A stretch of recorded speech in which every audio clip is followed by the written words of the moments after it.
Hello and welcome to this final video about the Rape of Europa, but also the final video in the entire POESIE series.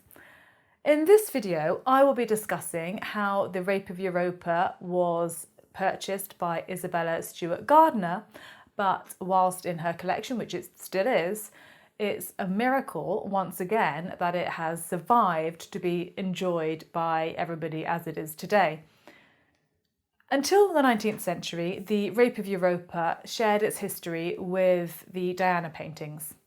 So from the top, it was created by Titian in Venice and was sent to Philip II of Spain in 1562. So it was, as I've said, the final of the POESIE paintings that Titian sent him. In Spain, it was probably housed mostly in the Alcazar in Madrid. In the early 17th century, if you recall, it almost got sent to England, but then in the early 18th century was sent to France and became part of the collection of the Duke of Orleans, where I am sure that little Cupid that was ogling Europa, I bet his eyes popped out of his head on a regular basis while it was in the collection of the Duke of Orleans.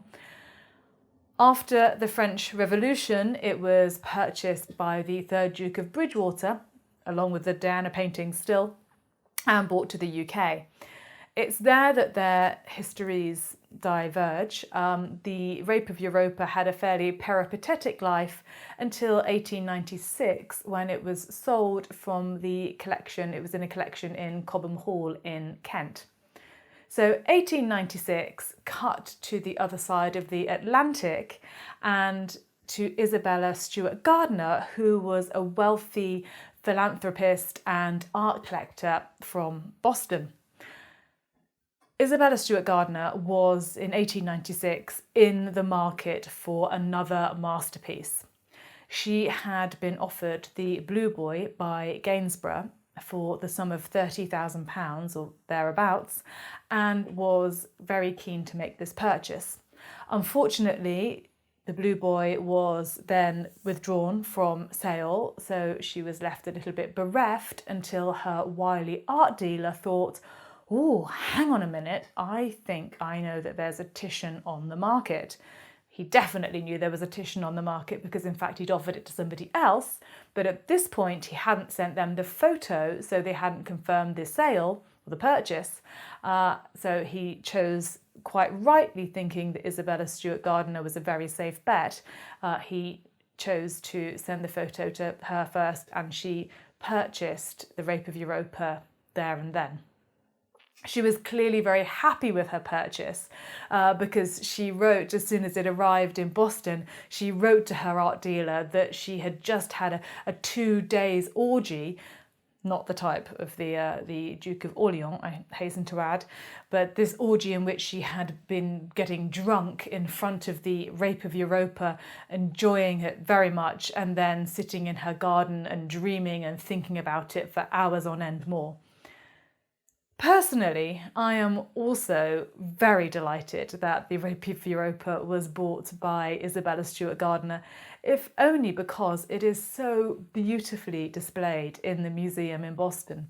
I was lucky enough to be there a few years ago, and I remember walking into the Titian room, a name that Isabella herself gave to the room in which she hung the Rape of Europa. And I let out a little squeal. I remember people were looking at me like I was crazy. Nothing terribly new there, to be honest.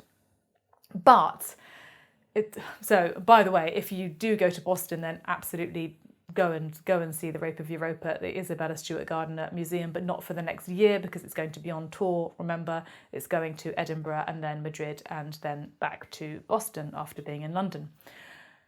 But in the 1990s, specifically St. Patrick's Day 1990, being in the collection of Isabella Stuart Gardner was a very dangerous place to be. St. Patrick's Day 1990 saw the most audacious art heist of modern times.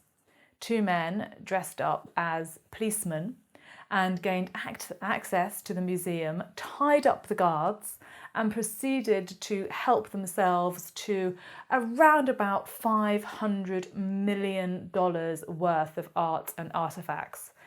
It is an absolute miracle that they didn't take the Rape of Europa. Perhaps it was just too famous and they didn't know what to do with it, or it was, or perhaps their heist was they were stealing to order. But they did take a couple of Rembrandts. They took a Vermeer, and rather marvellously today. So these works have never been found. They're still out there somewhere. Hopefully they haven't been destroyed. But in the museum today, all we see is the frames where the paintings should hang, with just little notes in them saying that they were stolen in this art heist. So, what happened to those paintings, we don't know. The Rape of Europa, however, will be in London in the exhibition Titian, Love, Desire, Death, that opens in March 2020. And then, I mentioned, we'll be travelling to Edinburgh and Madrid and to Boston. You'll be surprised to hear that I can't wait. You won't be surprised to hear that I absolutely can't wait to see it. I will report back and let you know how I get on. But for now, thank you very, very much for watching. I'm sure there'll be more videos soon. Thank you. Bye.